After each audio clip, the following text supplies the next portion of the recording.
All right, welcome to Tina's Truth again. Oh my goodness. Listen, I am so excited to have this brother with me today. I have been bugging him. Well, I haven't been bugging him. I just was so excited about him to share everything that he's doing in this city and what he's trying to do in the city, what he's going to do in this city. And it's just, I can't explain it. I'm gonna let him tell you yourself. So tell my viewers who you are, please. All right, my name is Kamalo Aquatera.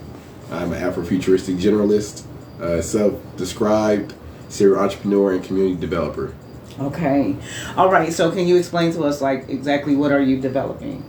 So when I say community development, I am really focused on whatever mechanisms, whatever tools, whatever individuals realized or unrealized in their potential that can be used to make our actual lived environment as underrepresented citizens in this country better, make our lives better. And so that looks like a series of different things. You know, I have Design to Build, which is the cargo texture fabrication operation, taking shipping containers and making places people can live, work, and play that most people know about.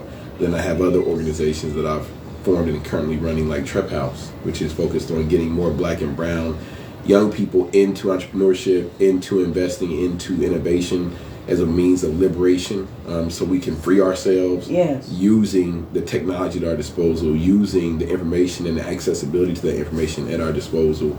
We have so many things that our predecessors didn't have, and that's so true. By and large, we are stagnant compared to them. We are. They had the mailing system. I mean, marching, and that's all beautiful, but it's like we haven't graduated with that. So I promote using technology for revolution. Nowadays they call it disruption. It's the same thing though. Do you run into a lot of backlash from you know what I'm saying?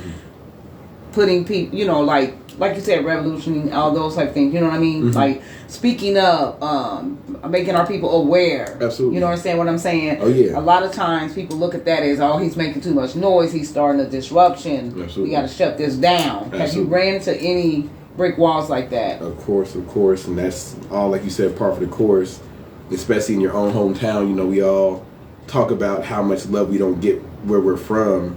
Like, that's not in the Bible. Like, it's in the Bible that, people will not ever really appreciate somebody who is a prophet, and that's not because you decided they aren't. That person has been put on a path, a trajectory to live that prophetic life, and there's a lot of burdens that come with that. It's not all blessings. No, it's not. A lot of burdens and responsibilities, and a lot of people don't get that, and I've accepted that from the very beginning. I understood that would be the case, and have been able to endure like I have because I've recognized and tried not to avoid that reality. Just see it what it is and get the people out the way who are going to be those naysayers, and embrace the people who are those champions. Yes, So yes. I'm extremely. I told you that I was cheerleading for you before I even met you personally. Yes, ma'am. When I saw what you were doing, I was like, "This, what?" Like, I was just so amazed. I was so happy for you. And then to meet you at Network in Chile just blessed my soul. Shout out to Peanut for telling me, about you prior at a meeting that he and I had. And he's told me that you were amazing, very humble guy, so forth and so on. So right now, so you have a building. Yes. And this building is, what is it that you do in this building that you have? So this facility that you're trying to purchase as well. So we're doing a lease with the option to buy. Okay. So we're leasing it first, and that allows us to get into the building and generate enough capital to where we can then execute the option to buy it later on. But just in that building, what's taking place is the fabrication of the containers. So a lot of people see people doing shipping container, fabrication or development, but they're doing it on site where it's going to be finally set and it's going to be, stay. Right. We're building it like GM would build a car, starting with the metal frame and nothing else. And by the time it gets through the assembly line, it's a Buick, LaCrosse or, Sierra 1500. But when it comes in, it's just a metal frame. So I tell people, think about the shipping container is that metal frame, that metal car frame that GM starts on the assembly line, and by the time it gets down the line, doors are added, electronics, the engine, all these things. And then it goes out the door, it's ready to drive off the lot. We're doing the same thing. Okay, so that's why you needed a big warehouse. Yes. because we're building it in a large, warehouse capacity. We're bringing that same model that we're familiar with in this community, being in Dayton, industrialized city, and we're even looking at how do we make it to where we create these in other communities, other locations, like replicate this factory. So this is the headquarters, but this will not by far ever be the only location that we're doing this work. Right, exactly. So where are you from? I'm born and raised Dayton, Ohio. Grew up in people say it's not Five Oaks, but I said on the Peanuts podcast, he was like, oh yeah, it is Five Oaks. I grew up at the corner of Mayfair and Parkwood. Oh yeah, right there, right off of Fairview. I graduated from Colonel White High School, right around the corner. And Fairport, Middle, Bellhaven Elementary. So I've been right here in this community, and I've traveled and lived some other places for small periods of time, but it's always been back to Dayton. That's a lot of people when they move out of Dayton, they just said there's nothing here for them, and so they move into bigger cities or where they feel like it was just more opportunity for them. But you've chosen to build here. Yes, Why? absolutely. Because so many people do that there's literally a drain of capacity for those that are the prophets of our community, are the ones who are the doers, the movers, the shakers. And like you said, it's easier just to go to a bigger community because they aren't held up in the same regard. The resources are not available. I mean, it's been extremely difficult here. And I have my moments where I'm like, I'm done with Dayton, I'm leaving, I'm not coming back, I'll come back and visit, but I'm not going to stay here. And I'm still planning on leaving because I need to recharge my battery, but you don't get the charge that you need when you pour out. And I'll say more so, not even prophets, I'll go a step further back from that. When I say prophet, I mean a giver. Somebody who, even at their worst state, is still inclined to give. Yeah. That's who I am. It's like, to my detriment, I give so much, I oftentimes end up in a detriment. So... And that's meaning no balance. Absolutely. That's not having any balance. I had to learn that it was, for one, it's okay for me to say no. Yes. Without feeling bad and guilty. Yes. You understand what I'm saying? Whether it be family, friends, or just a stranger. Yes. It is okay for me to ride by, or if somebody asks me, hey, do you have a couple dollars? I don't have to do that. Yes, absolutely. But I'm telling you, it used to be a struggle. Yes. That especially if I had the means and I didn't help, I would beat myself up, or I just felt I had to do it. You understand what I mean? Yes. But it's called a balance. Yes. And you're going to have that. Otherwise, like you said... A lot of takers don't know how to give, but a lot of givers don't know how to take. And that's so true. And a lot of people that do give, and I'm telling you, I've run into that as well. I have friends that if I ask them for something, they'll give it. However, I'm in a position now where I can give, and I don't... Is it pride where they don't want to ask me, or they don't know how to receive it, like you're saying. And so again, I just feel like that's balance as well, the lack of balance. And so my advice to you would be is to definitely create a balance. Yes, and I have been, especially this year. I mean, I just had somebody who I was talking to, and they were like, oh, I want you to help me get this done and that, and it's a client that I'm working with on some design to build stuff.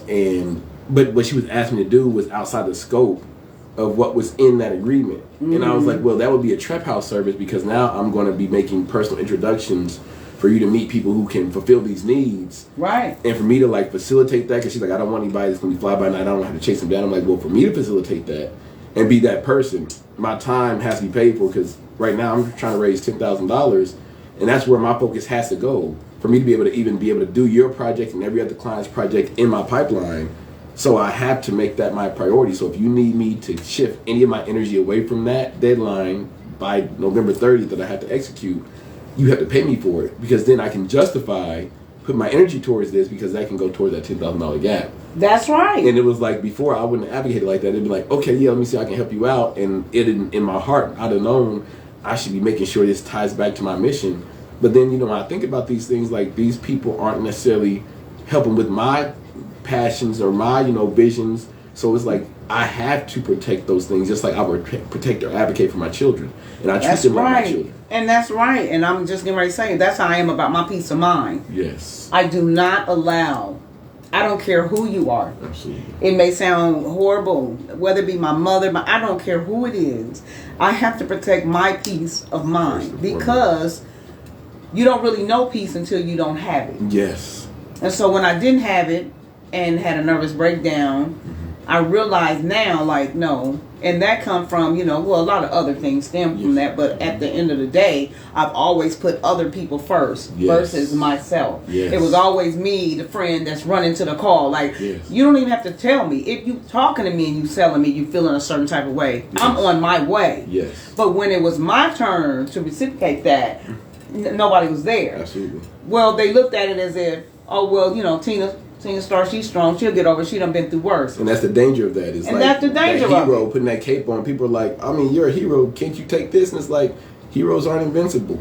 Period. They aren't invincible. They're heroes. They aren't invincible. And I was dying. Yes. Literally. And you will. Spiritually, I was dying, and physically, because I had relapsed. I was using. Yes. But most importantly, I did not have nobody that come down. All the texting, that's cool. Don't get me wrong. I'm not saying that's wrong. But nobody took time out. Yes. To come and sit down. Yes. That I felt should have. Yes. It was somebody. The people that did were people that, strangers. say for instance, period. Yes. Or people that I went to school with that I hadn't seen physically in over 30 years. Yes. But they saw, when my brother went to penitentiary, how I just was lost it. I was in a marriage that was horrible. Mm-hmm. And so when they saw that, Tina, do you need anything? Because I had quit my jobs and everything, right? Mm-hmm. I had really sunk into a low place. Mm-hmm. And it was those people that came. Yeah, I got texts, hey, checking on you. But I'm talking about, I'm the type that if they were going through that, I would have been there. You would have shown up. I would have shown up. Yes. So a lot of times I think with this technology that it keeps us, it's like it's inhumane. It's like, it's we're just, it's like right. Yes, we've lost that real touch.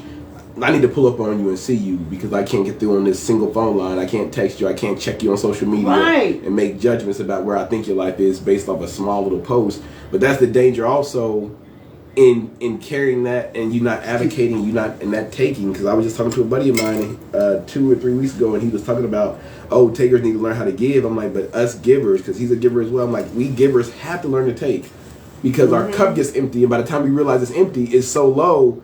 It's almost impossible to even have the energy to reach out and try to pour it, to fill it. It's like being so hungry, you can't go out and do the work you need to go find food because you let yourself get too far on the extreme of the spectrum. Yes. So it's like you have to make sure you're doing that along the way and taking that stock before you actually need it and filling it up almost like a bank account, like a savings account. Yes. Because one day that rainy day is going to come, and if you haven't been making it clear to people like, no, I need you in this way, I tell people straight up, like, I need you to show up for me like this, or I need you to reciprocate the way I'm showing up, and if you can't do that, then I'm going to have to pull back because I'm going to feel some kind of way about it. And I do. And I speak to them, but I speak it, where it's like, this is my expectations. That's right. And if you can't do that, then it's cool, but this is how I'm going to engage with you, so that way I don't overextend myself and not feel like my cup is getting filled as well, because I need my cup filled just as much as I pour it out.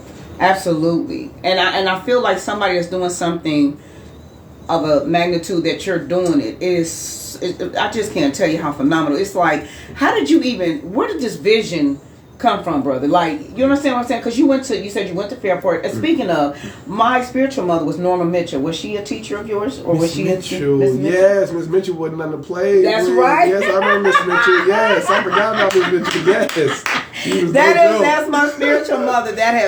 Oh my gosh, she's recently passed. But yes, that is really that was my spiritual mother. That she had all boys, and so I was like her daughter, literally, and she loved me as such. But every time somebody tell me about Fairport, everybody say the same thing. Like, she did not play any games. She had such a passion for children, and she even started out of her own monies tutor programs that were the children that couldn't get it at school. She would have it in her home, and I witnessed that. You know what I'm saying? So like you know what I'm saying? Where did the vision even come from to take? Now, to people that don't know, because I'm just saying, there's no dumb question but a question I'd ask. You're literally talking about the things that's on the back of the train. Those are called shipping containers. Shipping containers. Or you see them on ships when there was that whole blockage in the Panama Canal last year. Right. Or the canal, it wasn't the Panama. It was one of the big canals where they send all their freight and stuff through, and it was a freight ship with, hundreds of containers on it, stacked 10 high. You see these ships, out to sea with these boxes on them with different colors. Those are shipping containers. So taking those units that are designed to move freight around safely and soundly from one place to another, we're converting those into places people can live, work, and play. And where did you get the? I'm saying, where did you see this somewhere? So I had seen shipping container development. Mm-hmm. I was more so interested in modular building. So like building in a capacity where you can add to it later, and also off-site building where you're not building the structure where it's going to finally rest at. You're building it somewhere else and transporting it there. So that idea of development to that effect always intrigued me. And then shipping containers, like, you know, most boys, a lot of boys growing up, and girls, I hope too, playing with Legos, yeah, you get that exposure and your mind makes that connection. Like, these are like, I mean, they're different colors, they're rectangular, like they are Legos. The way they stack everything. So you see these designs, and for me, it's like a lot of people, they've dreamt about these and they Googled it and played on Sims and built their own. Yeah, yes, they don't have, I remember that. But a lot of black people don't have the real access to build anything for real. That's like, right. Real development. Real estate development professionals in the black community are like technology professionals, like less than 1% of the entire industry. So we don't get into real estate development like that. Like, as far as like, we may be professionals doing, you know, design work or, you know, zoning permitting work and things like that, project management, but being the developer, being the principal of a development firm, right, it's rare you hear somebody black being the principal. Why? Because of exposure. And it's like that idea, like, you know, almost not imagining. I remember when I was talking about doing shipping containers initially, I was planning on doing them on site wherever they were going to finally, you know, sit. I was planning on just building them there. And an old brother here in the community, at the time I met him, somebody introduced me to him, and I was telling him what I was planning on doing, and he was like, why don't you do it inside of a factory? And I remember, like, I've told people this before. Anytime somebody says something to me that has been like a paradigm shifting moment, I've gotten like a cold chill. And he said it to me, and I got a cold chill. This is like 4 years ago. And I was thinking, like, I said to him, like, there's no way I could have a factory doing this. And he was like, why not? And I was like, black people don't own factories. He's like, but why not? And right. I was like, you know what? Why not? Exactly. Like, in that moment, I was like, no, why can't I own a factory? And it was a scary thought. Right. But it's like, but why can't I? Other human beings do it. Like, I know human beings, like, that's my motto for everything. If somebody else can do it, why can't I? That's exactly. I got all of my limbs, my eyes, my ears, my brain works fantastic. Like, I can talk, I can do all those things they can do. So there's nothing, they don't have a second or third gene beyond the 46, you know, that we have that they are able to, 46, 43, I always forget. But you know what I'm saying? Like, we're 42, something like that, where they're able to do more because they have this extra gene. They don't have that. They just have the regular thing. They have, you know, work ethic. They have exposure. They may have some, you know, people that know how to get into the thing, but they aren't any more powerful than me. They're not, and actually, well, we'll do that at another time. I was getting ready to say. I know where you're going to go. Yeah, you are. I had to catch myself. but on the we know who we are. I'm going to say that. But that's also the part of it, because they realize that, and I mean, we created that. Like, we created the first infrastructure to that effect. Like, we're the builders. They still can't figure out, even with all their advanced technology, how the pyramids was built. They want to chalk it up to aliens because they like, there's no way black people could do this. They don't even want to call Egyptian people black. And that's not the only place they got built, so we know what it is. But today, I am finding that more white male developers are trying to get more black and brown people and women into the space because it's basically become like a circle jerker design theory. Like, they're all just influenced by one another, and it's almost like incestuous in the development community with all the designs, because they're all like, there's no variety. So imagine if you go to a place like Ryan's or Golden Corral, smorgasbord type of place, and all you got is white rice. Right.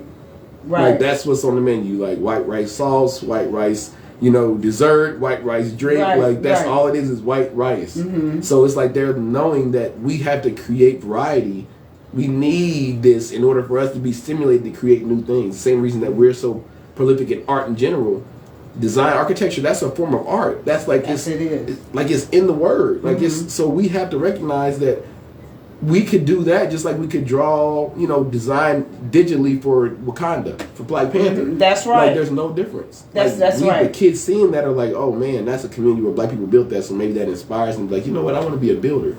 And I think that you know, that's why I think your trap house is great, because don't you inspire the children to first off to know who we are. Yes. I think a lot of times, like me, I had an issue when I started learning more about me, my people, my faith. Yes. Right? Yes. Not just the surface of it. Yes. Right? Yes. So when I started like digging, and I'm like, well, wait a minute. So then I kind of got angry with a couple of local pastors, like, well, why weren't you guys teaching that those people in the Bible were of color. Right. I'm not saying that it's a, well, what difference does it make to know if they were black or white? It makes a big difference. Huge difference. What are you talking about? Representation matters. Especially if all that's on TV that I saw as a kid is that I thought that Moses was white. Right.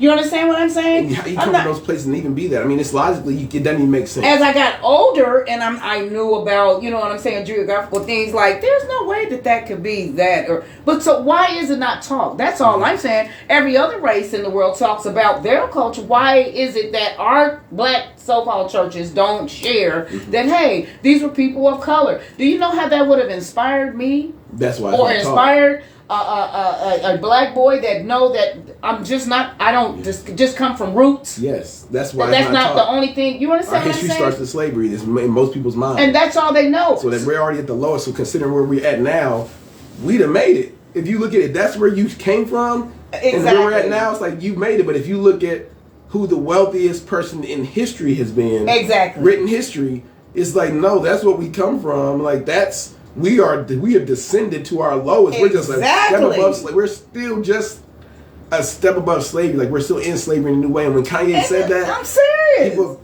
giving bruh so much flack, and I'm like, man, there's a lot of things that bruh trips on, no question. A lot of us are also living a lot of double standards, and so that's for me is like take a hard look in the mirror. Where are you not living completely true to all the things that you know in like your most ideal state? Because we are all walking contradictions. Every single one of us is walking contradictions. Absolutely. Like human beings are fickle. That's so it's like, why not just take the baby and throw out the bathwater? Because some of the things he's saying, I mean, I don't know if you saw, what's the one, Jon Stewart just made a statement today or yesterday about how Kanye calling out Jewish people about owning most of Hollywood and controlling the media and entertainment, and us not acknowledging and recognizing that that is in fact the case, is just leaving us all like in a worse position. And I think Jon Stewart might be Jewish himself. He is. So he's like saying it like, yo, this is actual facts. So like, yeah. So why are y'all? But it's same thing that Chappelle said. I was just going to say they dismantle us. They can't have us see ourselves in a positive light outside of entertaining them. And why do you think that is? Because of besides them being insecure. That our genius, they're insecure for good reason. Because when they came crawling out of caves and stepped into our communities. Truly, they were amazed. We civilized. When they talk about the Dark Ages and the Light Age, all this stuff, like that was truly black people. Like the Moors went into Spain and civilized Europe. Yeah. Like they were black people that was teaching them how to wash their asses. Like they were not bathing. Yeah. These aren't things where it's like, oh, that's that somehow is anti-white or anti-European. Like no, this is true. Black people civilized the rest of the world, and the rest of the world, in their shame, decided to persecute black people for it and make them become who they were when black people wanted up on them or they wanted up on black people. So it's up to us to know our glory. And that's the problem is we are keeping our power in the hands and through the lens of somebody else. Exactly. We are a refugee community. We're the largest refugee community in the world, and we don't recognize ourselves as such. We are not citizens of the United States technically. We're denizens. And you can look that word up. It's basically like a person who's in a foreign land, but it's been there so long they begin to get some type of rights or benefits of security or privileges, but not the same as the people who actually are original to that land as it stands. So where would that make the white person, because this is not their land? Because they stole it through threat, duress, and coercion. And they own and control it as it stands now, and they use military defense to hold their assets that they steal. That's how this whole country's always operated. That's why the biggest spending of the government's budget is the military budget. Yes. Everything is about them defending because they only get things through taking them. That's right. They steal, this is they a fact. pillage, they rape, they plunder. That's what they do. Yeah. That's how they got this land. That's how they got us over here to work it. That's how they maintained it. That's how they've gone and spread to other territories. That's what they do. So let me ask you a question that my brother who was incarcerated asked me. He said, if we're so great of a people, he said, and I know that we are, but why haven't we, because we're not the minority, we're the majority, why haven't we dethroned the oppressors? That's a question he asked me. What say you? The reason that we haven't dethroned it is because we still don't recognize that it would have to be complete collaboration amongst ourselves, and we're still divided on the differences instead of recognizing what unifies us is this oppression that we all live under. It doesn't matter if you're from the islands, if you're, from the continent, if you're mixed with something else, if you're lighter skin, darker skin, how much money you got, it doesn't matter, because we don't have unwavering loyalty to our cultural group. And Dr. Claude talks about how it is literally what it is described as, a race. We are in a race. We don't stay in our lane. We don't run our race. Literally, we don't run our race as far as competitively running it, and we don't control our cultural group. We don't control it. Somebody else controls it. We produce works of art that the rest of the world drools over, but in this system, as it's designed, this capitalistic system, we choose not to learn how to play that game.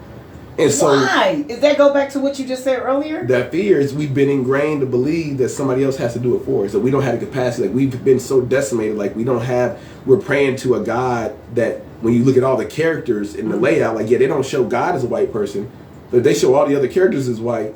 Your mind is naturally gonna make the conclusion that God must be white. Like, we may not ever actually say that, but if all you grow up is seeing these white characters, it's like, well, God has to be white. So does that make black people are almost like a mistake? Like, what does that mean? Like, it makes your mind. We don't think that deeply about it, but subconsciously, I do. Our minds are thinking about it, and we're living that reality whether we know it or not. So, like, propaganda, like behavioral economics, like this school of psychology, they understand we can show something, and you may not consciously think this thing, but subconsciously you're going to act it out in your life. You're going to show up in your life.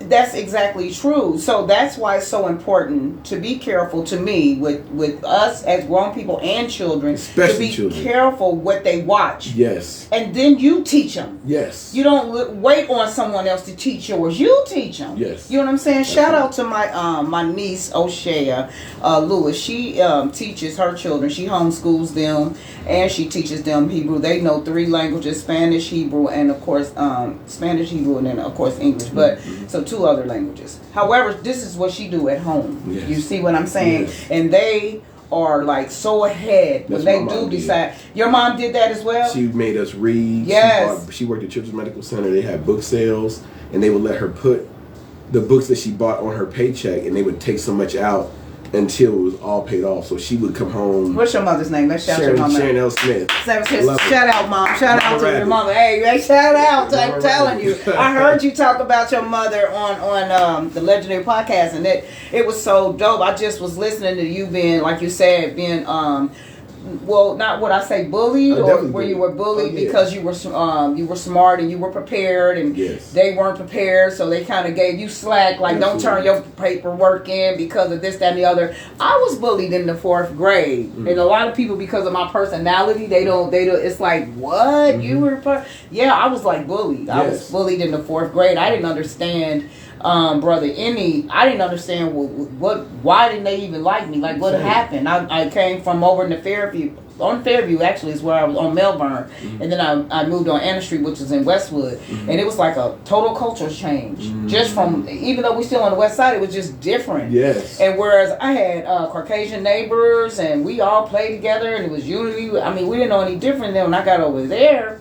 It was like the girls were different. Yes. And so it was one particular girl that just bullied me until I snapped out. And so what happened when I snapped out, it was like I was forced to be someone that I was not. And that carried on, that fear of nobody will ever do that again. Even though I was 9 years old, I'm saying that I can't explain it. It was like that'll never happen again, right? So when I so when I snapped out, of course they said that they told my mother I needed to see us, like go see somebody, but no, I didn't. Right. I have, this had been going on for a while where she was bullying me. You know what I'm saying? I mean, look what just happened with those football players at the university that got killed by that guy. Yeah, and it's like he's been bullying. But I mean, I know countless people who talk about how football players on college campuses be nightmares to people who aren't their size. Like, and I didn't get a chance to go because my dad told my money to go, but I had buddies who went to HBCUs who was talking about how much of a terror, the football players was coming in the lunchroom, messing. So I'm like, I'm not justifying that by any means, but people have a breaking point.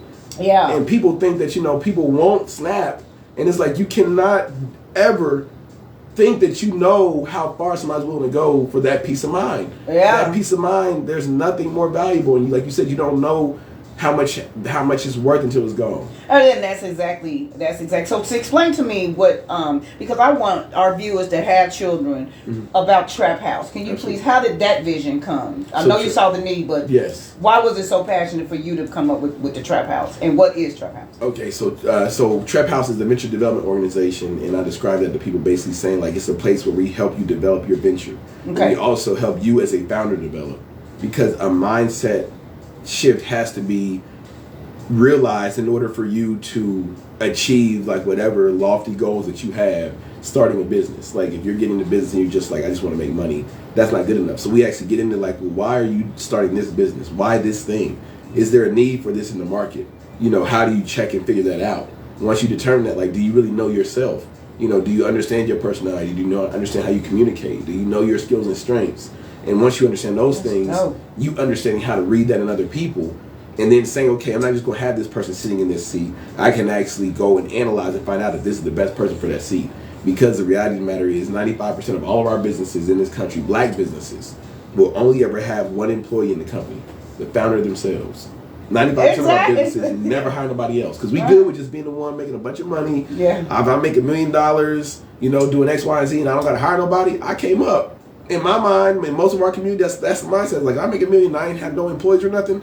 That's all me. I don't have to share that. I never think like that, though. I wanted to... And I don't get it either, but that's really what the mindset is. And because of that, 9.5 of our businesses out of 10 don't ever hire anybody. On the flip side of that, 90% of all businesses in this country, 90% of all jobs in this country, any job that any of us work, 90% of all jobs in this country are companies that have 5 employees or less. So 90% of all people that work in this country are in companies that have 5 employees or less. And it's not Amazon, it's not Walmart, it's not these big firms that we think about. 9 out of 10 jobs in this country are created by companies that have 5 employees or less. 95% of our businesses only ever hire the founder themselves as an employee. Right. 90% of the jobs in our country are founded by companies that have 5 employees or less, but we don't hire nobody. So then we wonder why we don't have no jobs. And once again, it goes back to what we said. We're begging somebody else, like, why didn't you bring no jobs here? Right. That's not their responsibility. In every other community, they're creating companies and hiring their people in their companies. In our community, we're starting businesses and insisting on it being the only people in our companies. We don't want to hire nobody. See, I say all the time, Safe Haven Cleaning Company would be nothing without my team players. You understand what I'm saying? Yes. I'm a visionary. Yes. I can go in when I do that walkthrough and everything's in a disarray. When I do that walkthrough, I already know. I'm already picturing what it looks like cleaned up. Yes, yes. So now all I need my team to do is they just go with what I'm telling them and supervise them. Then we execute it and everyone is happy. Yes. You understand? Yes. And so I can't imagine, this is for me. But this is what I'm talking about some of the people that, like, for instance, I don't know if you know, because I haven't talked with you. I did a skit and it went viral. Like I saw the skit. I was somewhere when I saw the posting about it, and I didn't have a chance to go back and watch, but I saw you mention it going viral. Yes, and so I'm doing. There is a method to my madness. You understand? Yes. These are messages that I've been through. Yes. Maybe not verbatim, but I've been through a guy getting a girl pregnant while we were together. Yes, yes, yes. And she dropped the baby off. All kind of shit. You feel me? Yeah. Did it end? It didn't end like this on the skit. Right. It was totally better now. Yeah, you know what I'm saying? But I'm saying that they're all in my head. Nothing is written down. None of that. But I'm saying that I'm looking at everyone that's coming on the skits, if they have a business, right? Like for you, like, you know, I already in my mind have a part where I want you to, if we're somewhere because I want to do it at Network and Chill. And so it's like I want to show the world what Dayton is doing. Yes. It's putting my city on. Yes. You see what I'm saying? Absolutely. So it's like, if it's Network and Chill, look at all these brothers doing this. Indeed. And if it's you, I would like to sit up and where I'm feeling distressed and you're telling me about Trap House. Yes. Like, you know, Tina, what is your vision? What do you want to do? Yes. You know, this is what that way somebody will know about Trap House. The power of the internet.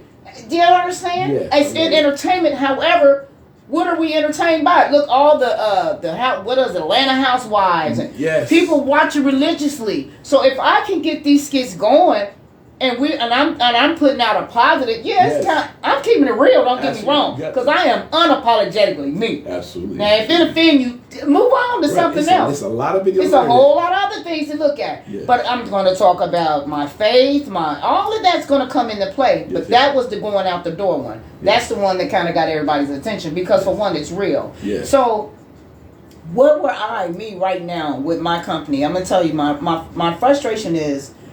I don't understand a lot about numbers. That's just that. Mm-hmm. I come from I had no respect of monies. Mm-hmm. I grew up where my mom paid for cash for everything. Mm-hmm. So that was learned behavior. Mm-hmm. So when I got in the streets, we all had money. You remember the song, when Jesus said, I got money in my auntie's house? Yeah. That's like for real. Yeah. So the guys that at that time we dated, that's where they kept their money. Right. Or they had a girl that had good credit, but mostly they had their monies at somebody's house. Which is why a lot of robberies took place then, and all the aunties and everybody cousin had guns, so they had some lost their lives because they kept large amount of monies in people's houses they felt safe. Mm-hmm. And so it's like we never really, if they knew if like a Network and Chill or the Trap House to navigate, how do I take this dirty money, clean it up? Because we're not the only ones that have dirty money. This country was built on, you already know. Mm-hmm. But I'm saying all that to say, they're entrepreneurs. We were talking about that actually. Absolutely. So I was already an entrepreneur. I was just a street pharmacist. Yes, and that's why I make it clear. That's why even the name Trap House. I love it though. I love everything about it.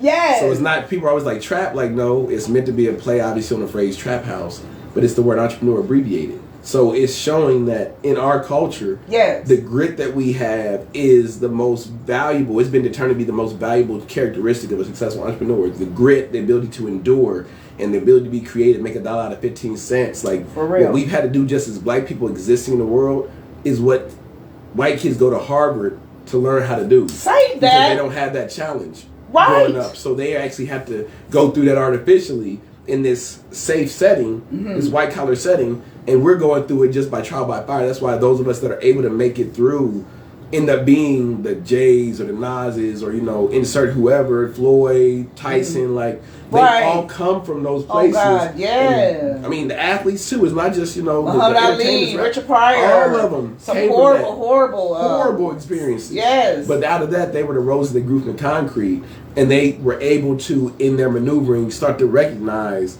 oh, I'm especially equipped to handle these things because of my upbringing. They were able to flip from it being a badge of shame to a badge of honor. Because they understood, I have abilities to maneuver this that other people don't, and they walk in confidence, or they already had it when they came in, and the rest of the world just finally recognizes and appreciates it. So we all can take something from that, and that's the parts of that aspect that I'm pulling out and imbuing in Trap House are the positive parts of our culture, and to that effect, that we all look on and we all admire and we all smile at the thought of, without the other part, by letting our people know it don't have to be dope. Everything sells itself.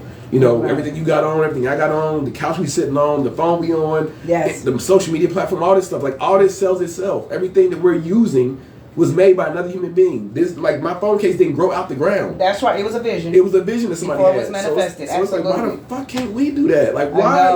What don't we have? When I say that, I'm like, why can't we? In my mind, it's we're creating all this other stuff. We make this stuff popular. We just have to get out of jumping on the trend and being the ones who are the trendsetters and be the trend creators. It's say that. We're the setters, but not the creators, not the owners. We're not the trend owners. We don't think about it in the right way. It's we're worried about the aesthetic, but it's but who owns? Who's going to control that? Right, and that's what Trap House is showing us, how to make sure we're in the ownership mindset, because the mindset is one that is different from somebody who's a consumer or an employee or self-employed person. A producer, a business owner, an investor do not think like employees, consumers. That's so true. And self-employed contractors. So how would anybody know how to get? Will they get with you? Can you give them your information on how to get with Trap House? Yep. What do they need to do? So Trap House, you can go to the website and learn more about it. TREPHOUSE.co, or you can just type trap.house, and that'll bring it up as well, www.trap.house, or even without the W. If you just go to the top of your browser and type trep.house, that's our other domain, it'll take you straight to the site. Oh, okay. So for your work ethic, that came from your mom? That came from my mom, my older brother, who I got to give a big shout out to. We know him as family, and the family lovingly as Moochie, but Joseph Baylor. Okay. And he's a software engineer, technologist extraordinaire. And so wait a minute, your mother raised some for real? Like how many is it? Not. So my older brother, and then my younger sister, and then she adopted. I have an older sister she adopted when before me and my younger sister were born. So my older brother had, you know, a sibling growing up. I love your mother. I mean, she's raised countless kids in the neighborhood. Kids see her out from our like elementary school where it's like, hey, Miss Smith, you remember that time I was running through the hallways and you snatched me? You know, thank you for snatching. She was like, hey, you know, I don't care whose kid you are. I'm not tolerating that. Like sagging, you know, working in children's medical, she telling kids like, put your pants up. Like, don't come in my hospital sagging. Like, I don't want to see your underwear. Like, how clean or dirty it is. Right. Like, pull your pants. So she's that person, and people are initially have a problem with it, but they appreciate it later. Oh God, because it's really just like I love you, and I want to. That's all it is. That's love language. Yes, hold yourself in your highest regard. That's right at all times. She did that with my older brother, and him being 16 years my senior. He was always a life cycle ahead, so he could give me game that I could look to him as my hero and be taking everything he said as the gospel. But he worked 2 jobs. He taught himself, you know, how to program computers. Like he was putting me on computers before I could walk. So him using technology, my mom using books and information, those 2 things are what kept me out the streets growing up in Five Oaks. What does your sister do? So my little sister is a real estate agent. She's a teacher. She's an actress. She's a dancer. She dances, does liturgical dance for the church. Shout out your sister and your brother. Kirsten, I'm Kirsten just saying, Farmer. yes. You know, she's doing amazing things. Like mom's really held it down with all 3 of us. I mean, and for real. Yeah. So where was your father? So he's a deadbeat, alcoholic, horrible personality. Sure, you know, maladjusted from what I was told, a horrible upbringing himself from his dad. His mother, my grandmother, told my mom that his dad, if we thought my dad was bad, then my grandfather's a devil, who I don't even know his name. I just learned his name last summer. I think it's Melvin, from my dad's brother, my uncle. Mm-hmm. But prior to that, I have never seen his face or anything, and my grandmother made that the case. Like, she's like, y'all don't want to know him.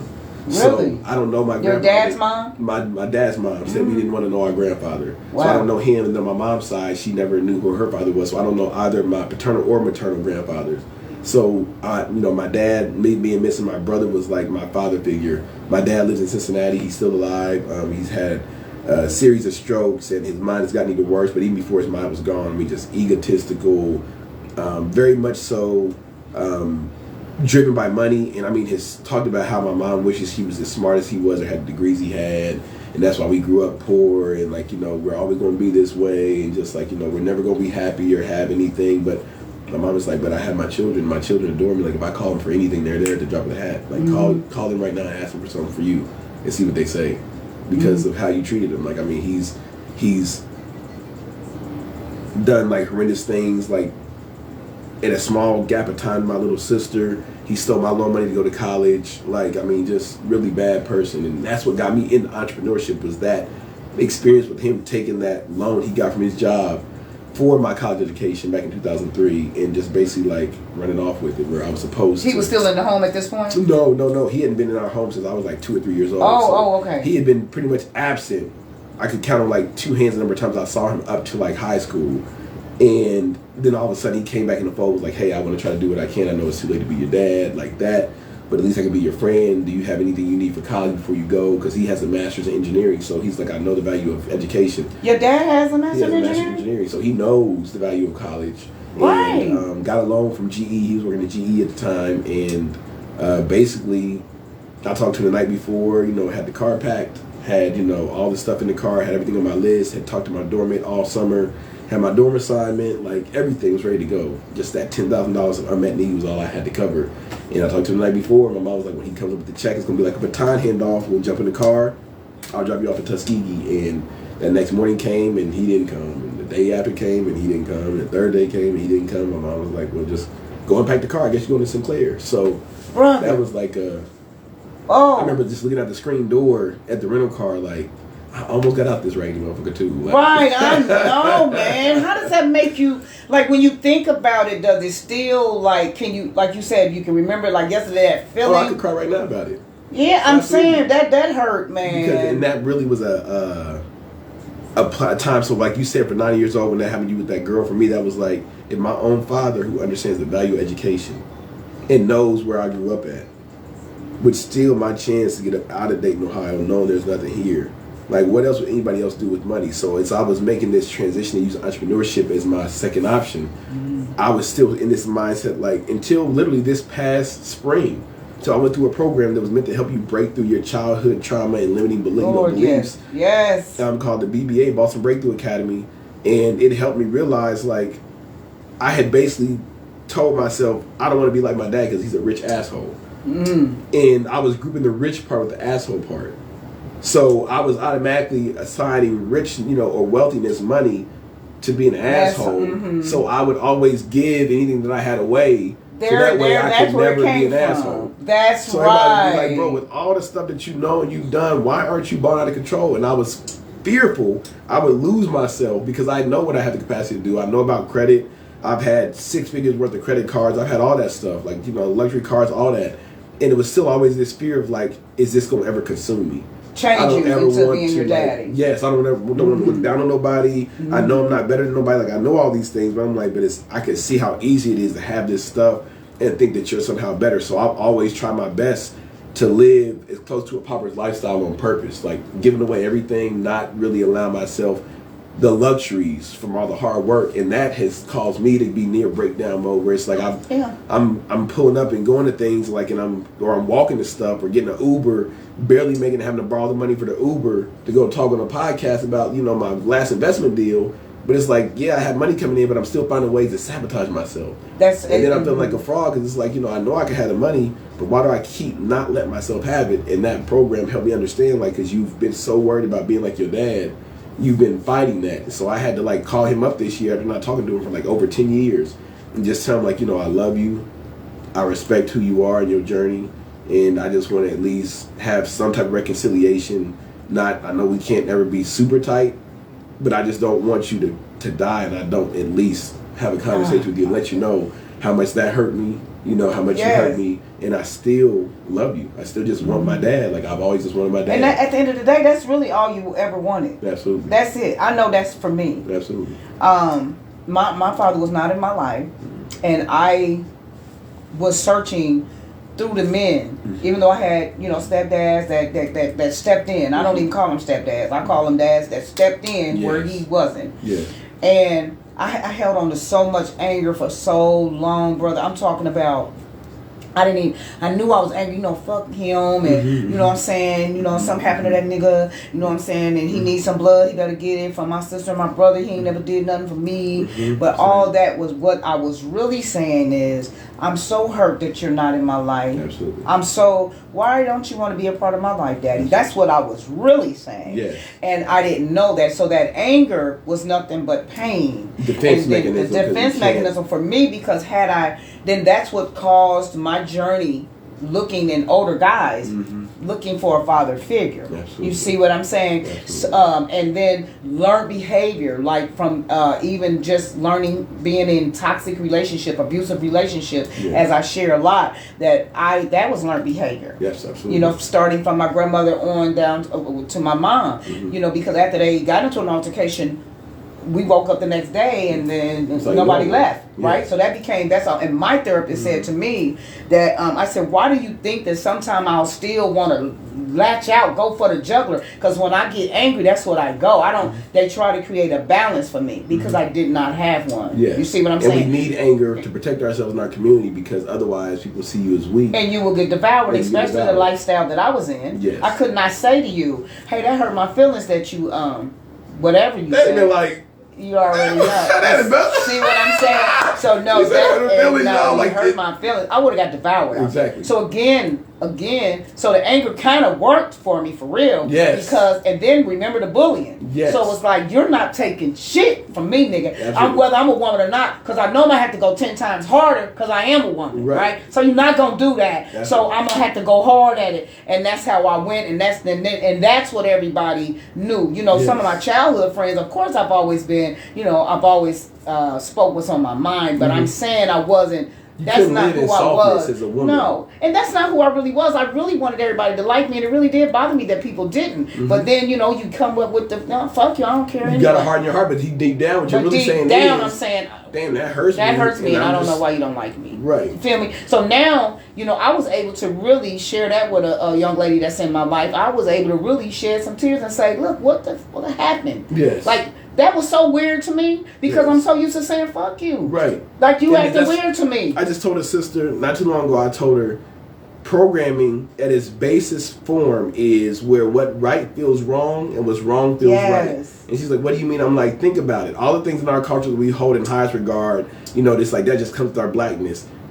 It's wrong, but we treat it like it's right. Like, and it's so I was in this setting one time and somebody, it was a healing circle for young black professionals. And the facilitators asked, like, what is black culture? Like, he asked the group, like, what is black culture? Like, how would you define black culture with just like a couple words?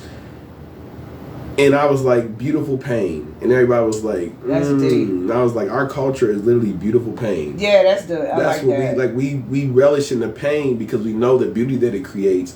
And other groups have recognized that. So they're artificially keeping us in this state. Because we produce out of that creativity, all the creativity that comes out of it. Out of the pain. So in the same vein, a lot of us rather stay in that. It's comfortable. And it's comfortable and familiar than actually let it go because it's like, this is weird. And oftentimes that means you have to leave that circle of people that you've known for so long because that circle isn't going to be able to embrace you at your next level. And that is terrifying. And it's sad. And you kind of be alone. Like going back to being prophet.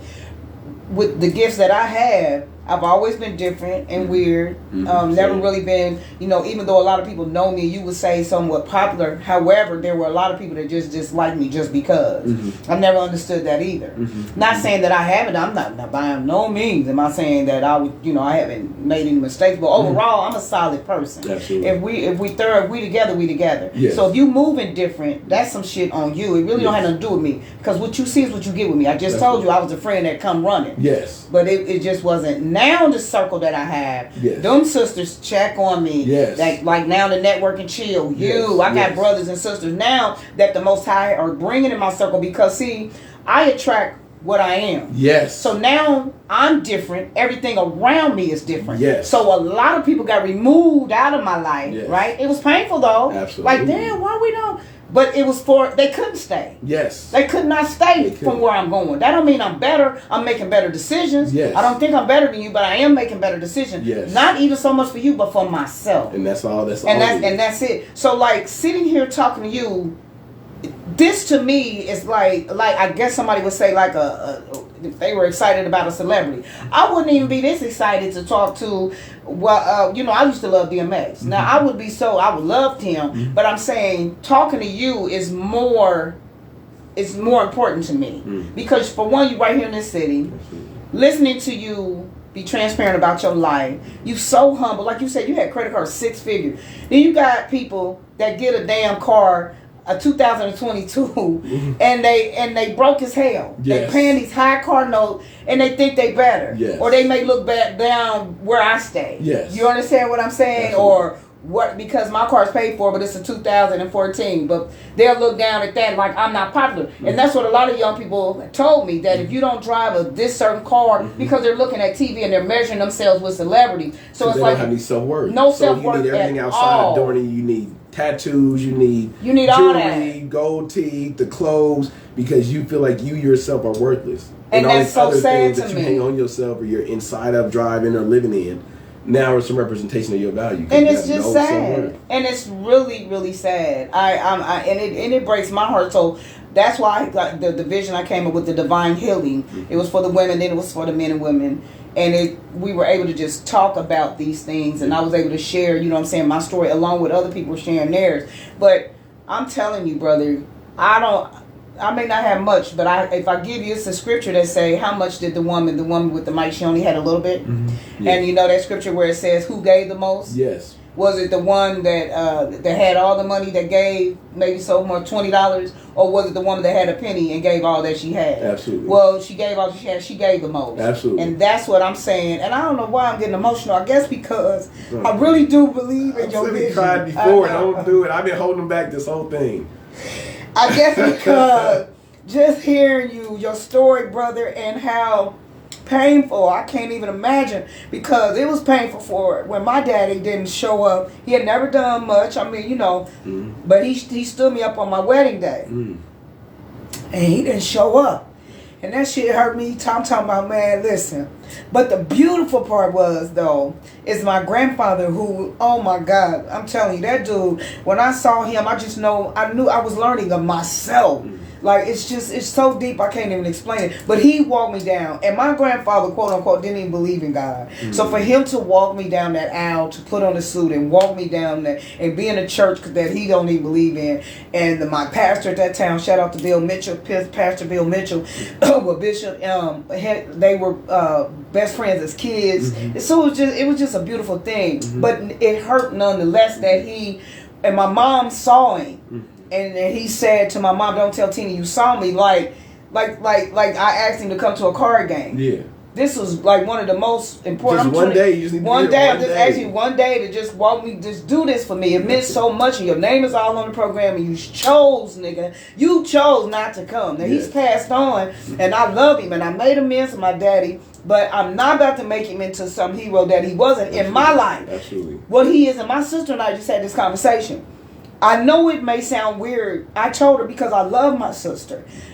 I know it may sound weird, and I just one day just got up meditating, thinking, I know for her to hear me talk about my dad and what he was in my life has to make her feel like, damn, to hear my sister say that about my dad, because that wasn't what he was to me. See what I'm saying? Because he raised them, my baby brother and her, but he didn't with me. He didn't raise me. See what I'm saying? So I know on for her to listen to that, it has to be feeling like, damn, I know it's true, and I know my sister gotta tell her story because it's true. Yes. But still, I'm sure it makes her feel some type of way. But at the end of the day, I can't even protect her because I gotta free me. Yes. And he did not. Yes. Now, was he there on some important moments in my life? Absolutely. But that day that he did that crushed me again to the core of my soul. It's like you already wasn't there. So it's like the one thing I invite you in.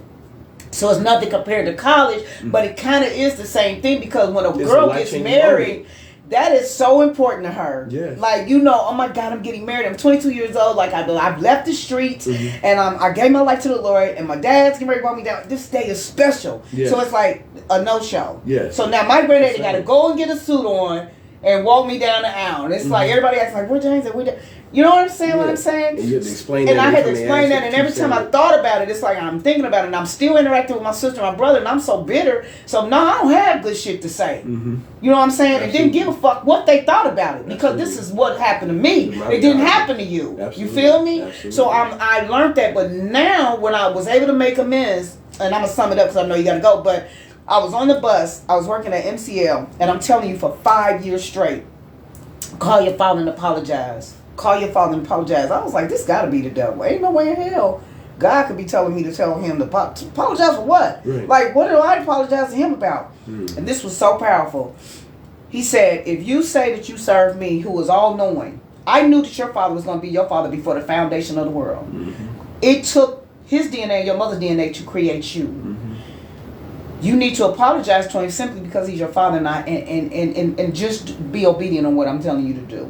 I had no idea, so I ignored it for 4 years. The 5th year, it was so overwhelming. I got on the bus, and immediately tears ran down my face. I called my dad, like, man, because my dad is real outspoken like myself. So I'm like, man, I didn't think he was gonna say nothing crazy or nothing, but I just really didn't want to do it. It was like, I don't understand why I have to say that to him, you know. But I called him, and he answered the phone. I said, hey, Daddy, and he said, hey, baby, and he was, you know, glad to hear from me and everything. And I said, Dad, I said, I just want to say something to you. I want to tell you I'm sorry. I just want to apologize to you for things I've said that you may not know or that you do know. But I just want to say I'm sorry, Daddy, and I love you. And then my dad was like, oh, no, baby. He said, no, you don't owe me no explanation. You know, you forgive me, Tina.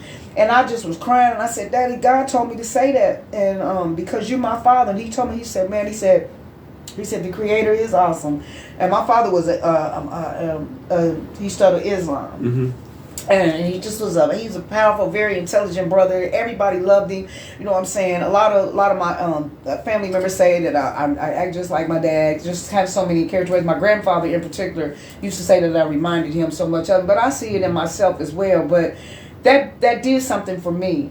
And what it did, I think it broke something in him. So when we began to get a bond, my dad ended up passing away.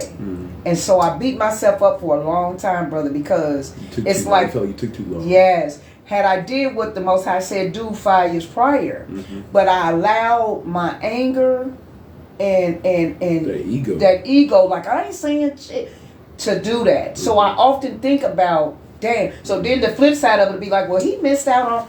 That's not even the point. That's his thing. That's his thing. That I'm talking about for you. So I had to forgive me, and it may sound strange, like I said, but why would you act? Because it was just forgiveness is not. And I'm gonna tell you who told me the first time I had ever heard this was my baby brother Jazz said to me, forgiveness is not for me, for you. I had asked for forgiveness about something. He said, forgiveness is for you, not me. And I looked into that, and that's powerful. Absolutely. And it really is for me. Because we think we're giving some power away by saying it to somebody. But like you said, it's about you forgiving yourself. But everything is about you. When you're mad at somebody, it's really still about you. It is. And if you can get to that in every scenario, it dissolves and diffuses so many situations.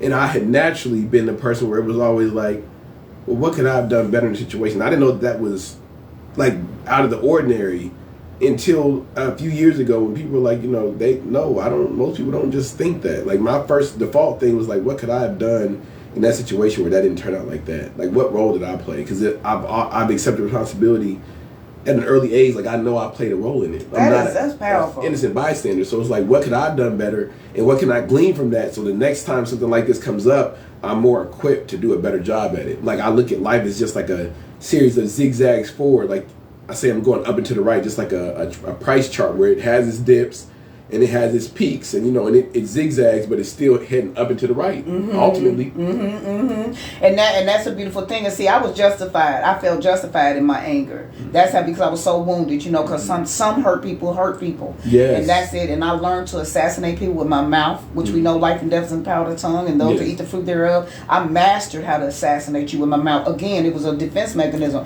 because I was so sensitive. Yes. So when I see a brother or sister now and I see them all that rah shit, I know for real that's the most sensitive brother on the block. Absolutely. And that sister is the most sensitive. She hurt. Yes. You know what I'm saying? And so that word sensitive, it's soft triggering. Yes, all these things, like we're not allowed to say none of this stuff because then it's just gonna make that person now feel like I really got to show out. I ain't sensitive shit. You got me for this. Goes with my brother that's incarcerated. I can't say shit like that to him. Like, you're depressed. You got me fucked up. And I just and it causes I have to learn another language or another way to say things to him without him, because again, you understand what I'm saying? He's somebody that didn't bother anybody. Yes. Somebody that was a product of their environment, end up putting their hands on my brother, and he ended up unfortunately taking that brother's life. A lot of people don't talk about that. Do you understand how horrible that is for somebody that you love to be sitting up there? This somebody don't bother nobody at all, but then you got this person's family looking at your brother like, I'll kill them because he done took somebody's life. It was unbearable. That's where the nervous break, because my brother I've always protected, right? And I felt hopeless, helpless. I couldn't interject. All his life I've been there. I couldn't do anything at this point, but I was willing to. My credit was starting to get good, but I executed all my credit cards, which is why I'm starting all over, which I don't care, because that's what it's for to me. Yes, I can get money again, absolutely. But I'm saying that I couldn't do anything, and I just thank God for my uncle that stepped in where he was looking at 25 to life and he got 10. 10 for the manslaughter, but that took me over the loop. Not only that, being in the toxic marriage that I was in, but I even apologized to my ex-husband. I did. You played your own part. I played a hell of a part in it. For one, because first off, he had never been with no woman. Yeah.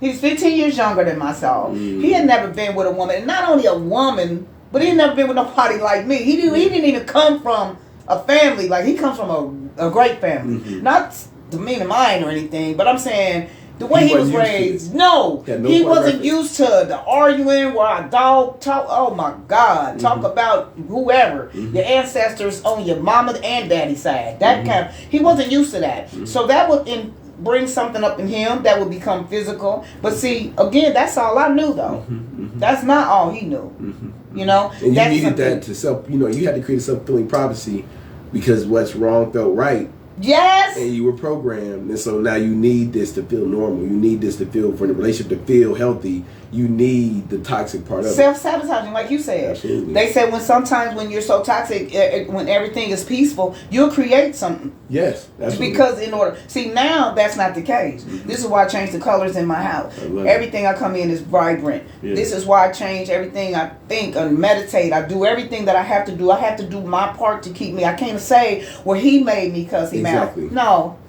Then that means that I done gave my power all the way over to somebody else. You understand what I'm saying? I don't want you to have that kind of power. Will I still flip out sometimes, brother? I'll be lying to tell you. Hell yeah. I will. You understand? Absolutely. I'm human. But am I working on myself every day? Yes, I am. And that's why I'm saying I'm look at how, you know what I'm saying, the Father has brought you here to sit on my couch as humble brother that you are, sharing, you know what I'm saying, with everybody what you have literally been through. It's an honor, and I thank you. I truly, truly thank you so much. And like I was telling you, the reason why I was giving you that about the scripture, that I want to know, how can I donate? What can I do? You give me your Cash App. Can you give your Cash App? Tell me about the building. Can you share? Are you okay with sharing that? Yes. Okay, share what's going on about your warehouse. All right. Well, first of all, I want to thank you, because you do this every time you do this with somebody. You're vulnerable and you keep pouring out. So salute to you. Thank you. Growth, because I know how hard it is coming from where we come from. To be talking the way you're talking, thinking the way you're thinking, and people are like, man, this psycho babble, like, what the hell is she talking about? I know, because I do it, and people are like, I own the problem. What the fuck are you talking about, bro? I own the problem. I'm like, you ain't gonna get it, man. I'm sorry. You right, let me find another way. Yeah. So, like you said, I know how hard it is to be in that space and still be in the community. You're trying to stay connected and still help us pull ourselves up. Yes. And that's woo. Yeah. But in regards to what's going on with the building, it is the warehouse that he told us about. Yep. It's a 50,000 square foot facility on West 3rd Street. I insisted on it being on the west side, even though I was, trying to be encouraged to do, south or east of town. I'm like, it's going to be on the west side. We're bringing that value to our community. I know that's right. So with that, a lot of the support I've gotten, in a lot of cases, has not been in our community, and that, is kind of heartbreaking for me. It's like what you were saying about, like, the father not showing up to the wedding. For me, like, I launched a crowdfunding campaign. And we have a minimum goal of like $25,000 and like a maximum goal of $250,000. And it's been like 4 months, and I've been out there pushing, and we raised like $6,000. And it's $100 minimum investment. So it's like, people have invested their life savings in cryptocurrency. Yeah. We see where that's at. Like, we keep chasing these things that everybody else presents to us with this, A1 marketing, presentation. But we don't look at things like what I'm working on that's really meant to produce value in the community. And bring jobs to the community. And bring infrastructure to the community in a time when gentrification is happening right now in this city. But to go to food, y'all, and any other way. And so we try to get more of us to understand, like, we're giving people a chance to invest into our program, into our operations. So, like, it's not like Gym City Market where you put $100 up and you get nothing back, which 2,500 people did. And that's cool. I'm not knocking that. In our case, we're like, put $100 up. 2,500 people did that, we would be at our high goal, and you would have, not only, we're changing it, before it was just like you would get a return on the interest or return on the investment in the form of interest plus your principal back over a 3-year period.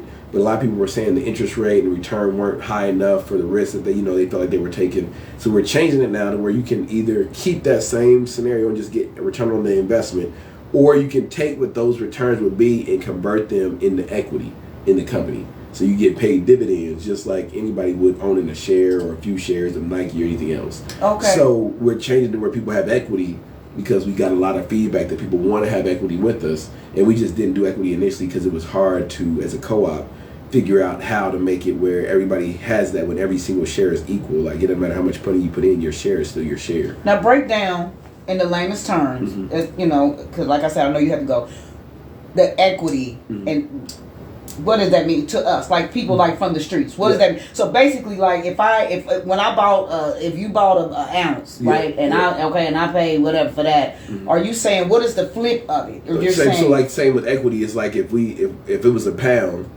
of trees and I put in on the pound, right, but I put in 10% for the price. Somebody else puts in 30%. Somebody else puts in 50%. Right. And somebody else puts in the last 10% or 20%. Okay. Like, at that point, my math adding up, last 10%. So in that scenario, everybody has a different ownership stake. Gotcha. Everybody has a different equity stake. All right. So what you make off that pound is going to determine what everybody gets paid back based off the percentage they put in. That's right. So whoever put in 50%, you get 50% of the profits. Whoever put in 30%, you get 30% of the profits. Whoever put in 10%, you get 10% of the profits. So in that scenario, it wouldn't just be that cut and dry with the the legitimate business end of things, but basically it's like at the end of the year, if we say, hey, the profit was $1 million and we have 100,000 investors, and everybody's getting paid, a $10 dividend. Right. Something like that. Like, or we had $10 million of profit, but $1 million of it is being paid out to the investors because you all put in 10% of the money to get us to this point. Right. So now you all split that 10% of the profit up equally based on how much you put in. So basically, like the scripture say, if you sow sparingly, you'll reap sparingly. Absolutely. If you sow bountifully, you'll reap bountifully. Precisely. And so that's what I want to say. This is what this brother is doing. And I would like us as a community, that's what we've been talking about. Can't we all put back a burger or, I don't know, a blunt, I don't know, whatever your thing is. Amazon, because I'm an Amazon junkie. Maybe we can just stop doing that and just pour into this brother. He has a warehouse and the man wants his rent because you need how much? What are you trying to come up with? So we've already put in. The total deposit we had to put down for the building was $40,000. I've already pulled in $30,000 myself. He said out of his own money, he already put in $30,000. Yep, and so we have another $10,000 that we have to bring to the table.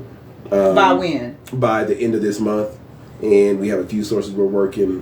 But that $10,000 can come in the form of, if anybody has a tax write-off they need because they have gifts from them making a profit on doing something, where even we have a nonprofit called the Good Hood Foundation, which is the 501c3 for Trap House and Design to Build. So if anybody's like, hey, I don't want to necessarily invest it, I just want to donate $100. I don't care about the return on the money. Mm-hmm. Then you can donate it to the Good Hood Foundation, and the Good Hood can make that pass that donation on to Design to Build. So we have a number of different ways people can support and get involved.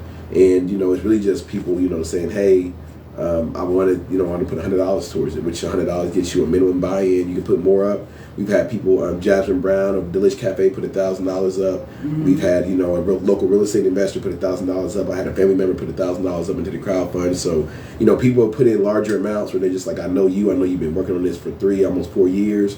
And yes. I was just talking with one of our local business owners who's thinking about getting me a loan, and he was asking so where I see everything that I asked for except for past revenue, and I'm like, well, we did some conceptual design work for a client, but ultimately our business is producing these facilities, mm-hmm. these containers, infrastructure, these buildings. If we don't have the facility, we don't have that locked down yet, I can show you a statement where we've shown all the money that's been flowing out for us to get to the point now where we're going to actually launch and get to the point where we're bringing in our $16 million in our first year revenue from selling 100 of these units. Okay. So it's we aren't saying, put in this money and there's no return. Our projections for our first year is $16 million. Okay. Because we're building 100 units at $150,000 per unit for a 3-bedroom, 2-bath house. That's nice. So with that, it's people are those numbers are amazing, but it's that's just 100 units. But our mm-hmm. goal again, as a co-op, is to share in their profits with the people who work in the factory and make all that possible, mm-hmm. as well as the people who invest in it. So It's not KMO show where we make $16 million, let's say we netted $5 million profit, mm-hmm. and KMO gets that, and then a few people get a little bit dispensed out of it. No, it's equally split, so everybody's an equal shareholder, profits get distributed equally. So I get the same thing as somebody who buys in a single share. If we decide to sell on shares for just $100 minimum on the equity side, that means that you buy in and you get the same profit sharing as I do. Mm-hmm. At this point, of course, that goes up as the value goes up. So one day that buy may be $1,000, yeah, or $5,000, or $10,000, and you look back like Bitcoin when it was $1. That's what I'm saying. People would start. Yeah. So that's what we always do. We always man, if I we always wait until get in it now. Yes. You know what I'm saying? Like how Peanut was able to invest in when the guy at his job told him about, and how that got the ball rolling for him. Mm-hmm. But I definitely want to invest in it because if I'm investing in, I got stocks in Walmart and something else Peanut I chose, but mm-hmm. I definitely want to. So I want to, before you leave, write out a check for $200. That's what I'm gonna give you. And if anybody else, want to, it doesn't matter what it is. All money, penny makes nickels, nickels make dimes, baby. Absolutely. I don't turn down nothing. I pick up pennies off the ground. You play the lottery, you bet on sports. You do a lot of stuff. We can just the casino. It's just a lot of things that brings no profit.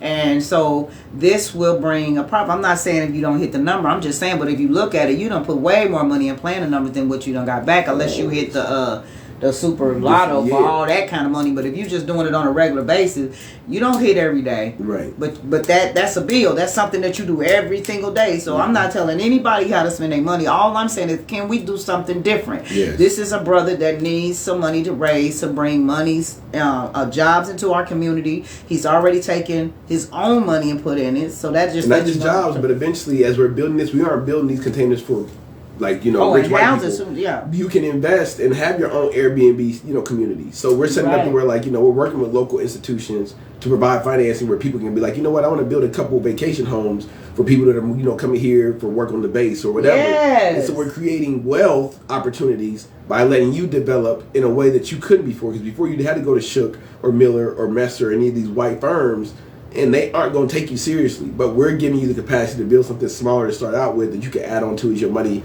provides you the means to. But you can grow your wealth, pass it on to your kids, pass it on to your kids, pass it on to their kids. Like, containers will last 200 years. So it's like we're building something that you can make a family heirloom that also is producing money. Yes. You don't have to sell like an antique where you have to sell to make money off of it. This is something that can be considered an antique, but it's going to be making money because you can still rent it out, or your kids can still have a place to stay, or your family knows. Push come to shove, we can always put somebody here and be renting out in the meantime. And it's a family house where the family is collecting this money. I mean, it's all kinds of, we're creating wealth building tactics for our community through unconventional approaches. I just think, like I said, I can't give you enough prayer. I get, what I'm saying? I just thank the God for you. I thank God for your humbleness. I thank God for your realness, your thoroughness. You're a solid dude. You're a genius. I'm telling you, I just think man. I mean, for real. So listen, you guys, if anything will help. Like I said, you know what I'm saying? I'm gonna have him, because I'm not computer savvy and all that. So all your links, everything that you talked about, when I tag your name, put everything. You understand what I'm saying? All the foundation, the good foundation, all that stuff. Yeah. Yes, I'm gonna have him do all that, and that way you can directly go to it, or Google it, like he said, and just get with this brother. And then don't forget the mentorship for the children. Absolutely. That he's passionate about. He's very passionate about teaching these babies. So young adults, like I'm gonna be. And we teaching like those of us that's older that get it. It don't matter the age, but a lot of the younger people, they'll just be able to be more flexible. So we just target like where our largest, embracing is going to come from. But I'm interested in being a part of it, because everything you were saying I need, because I'm thinking with Network and Chill and then the Trap House, I'm going to be ready. Oh, we're going to get you all the way together. I'm going to be all the way together, so I'm excited about the journey of my life. Yes. So thank you so much for tuning in, everyone. Thank you. There's some questions, I'll answer those afterwards. But again, say your name again, because that's why I wasn't saying it, because I didn't want to mess his name up. Please say your name one more time. Kamo Akutera. And, for people that don't know, I don't try to hide it. I changed my name, back in the day from Langston Farmer. So my mom, I was born Langston Farmer. In about 2009, 2010, I went to a name changing ceremony because, my mom always used to talk about how she named me because it sounded more English. And as I got knowledge of self, I'm like, I'm not English, though. We aren't English. Like, why are you, what makes that sound so good? I don't want to sound like some English aristocrat. So I'm changing my name to something I feel like more reflects my, my commitment to my cultural heritage, being determining who I am for myself, by myself. And what is your name mean? What is this? Is this a Hebrew name, or is this an African name? Or? Partly, so it's partly Nigerian and partly ancient and Kemetic or ancient Egyptian. And the whole name is Kamo Siri Uwa Ainzi Akutera, and it means black, majestic, sovereign from God whose ancestors watch over him. My God, that is powerful, brother. What? So every time somebody say that, because words are powerful. Absolutely. So every time somebody say that, they literally are speaking that. Absolutely. Yeah, that's powerful. Absolutely. I love it. I've been seriously thinking about it because I can't. Do you know Todd's name now? It's Elhava.